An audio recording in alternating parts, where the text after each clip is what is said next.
Well, this is my possibly last video diary blog from Jordan. We're still in Aqaba. We've been here for approximately 15 days. This is Saturday the 25th or 26th of May. We left Bradford on April the 22nd. Well, we were told yesterday that there was a possibility we'd load the vans. Otherwise it would definitely be today, tonight, Friday night, Saturday morning, Saturday night, Sunday morning. Load the vans onto the roll-on roll-off ferry to Nuevo. Then they were going to be transferred on to Alarish. We were going to go up to Amman on Sunday and fly out Sunday night, Monday morning for Alarish, meet with the vehicles and drive into Gaza. But we had a meeting today at 5 p.m. downstairs. This is the Aqaba Inn we're now in. This is our second hotel in Aqaba. First one was hotel apartments. We were told at between 5 and 6 p.m. that there's been that many obstacles placed in our way for the last fortnight that we're not going to be allowed to enter Egypt by the Egyptian government. So they're still complicit in the siege. Without Egypt, there is no... Are you taking the key, are you? No, it's okay. Well, I come out to do my video blog, but I'll go inside and do it. Just want to be a bit brief. Thanks. I'll see you down in a few minutes.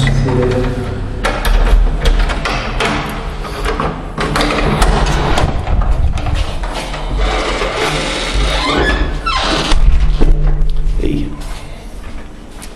Right, okay. Video blog part 2. It is Saturday the 25th or 26th of May. We are in the Aqaba Inn in Aqaba. This is our second night here.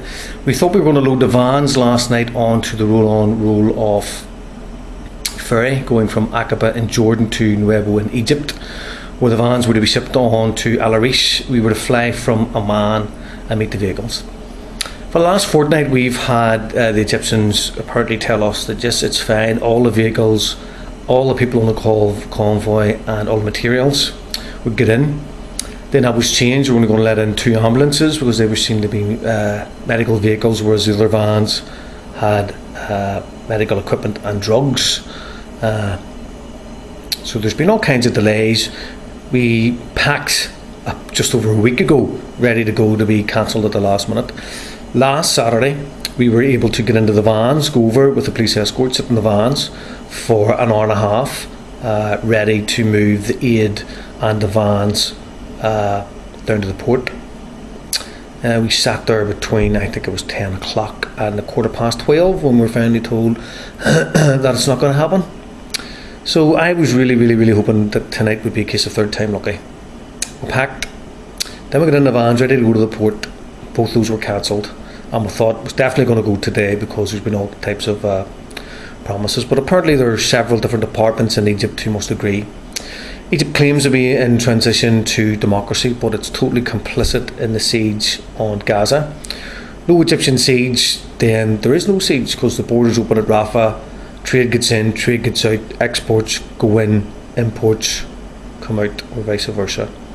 But there'd be employment, there'd be prosperity, there'd be peace, there'd be some form of social justice within that small enclave, which is 25 miles by 6, 1.8 million people living in a piece of land the size of the Orange Peninsula.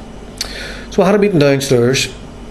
Different people have different opinions as the who's at fault, but I said my piece, which was I was totally gutted on a personal level not to be getting in.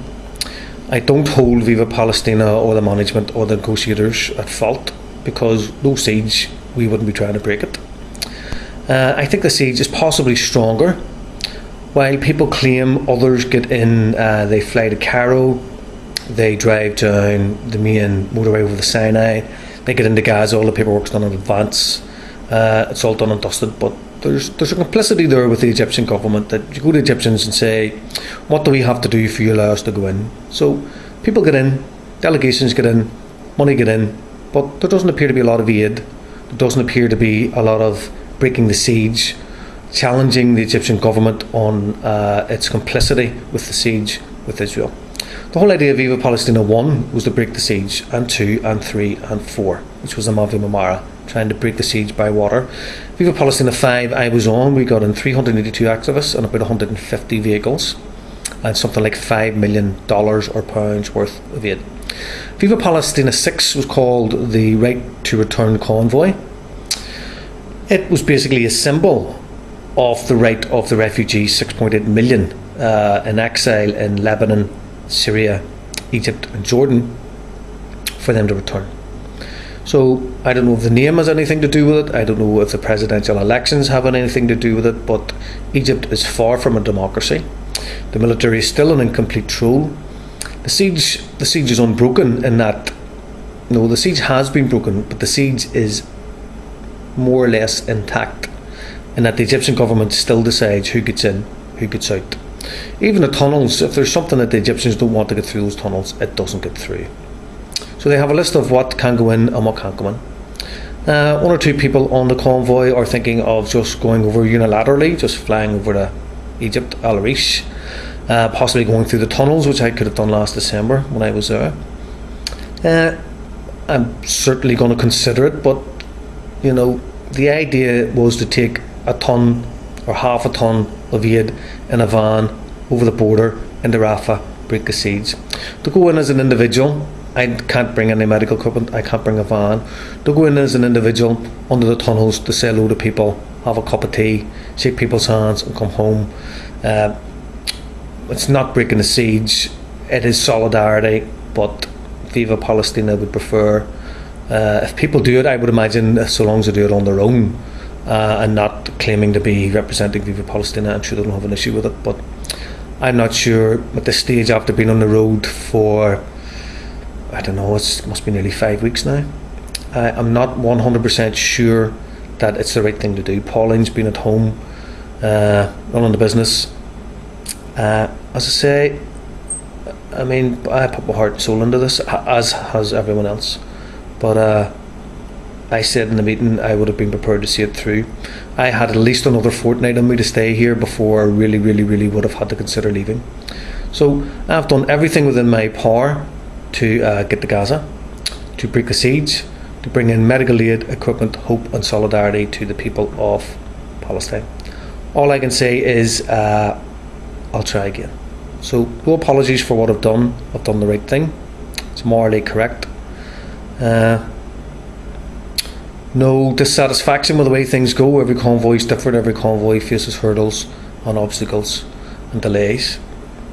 The biggest kind of vote of solidarity that I can give, and I said this in the room, I said if the people in the room or outside of the room accept that Egypt has the right to dictate what type of aid gets in and out of Gaza and who gets in and out of Gaza, once we accept that, then Israel wins. So I'm refusing to accept that, and I told them that the only way to kind of not be defeated in this is to try again. And under those circumstances, I said it's imperative Viva Palestina tries another land convoy, tries to break the siege, and I said put my name down number one on the list.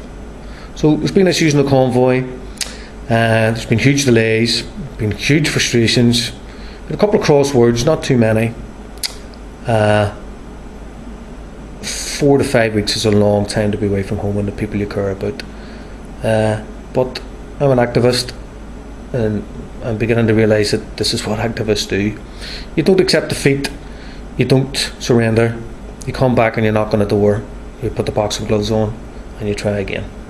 So my name will be first on the list for Viva Palestina 7, whatever guise that takes to break a siege.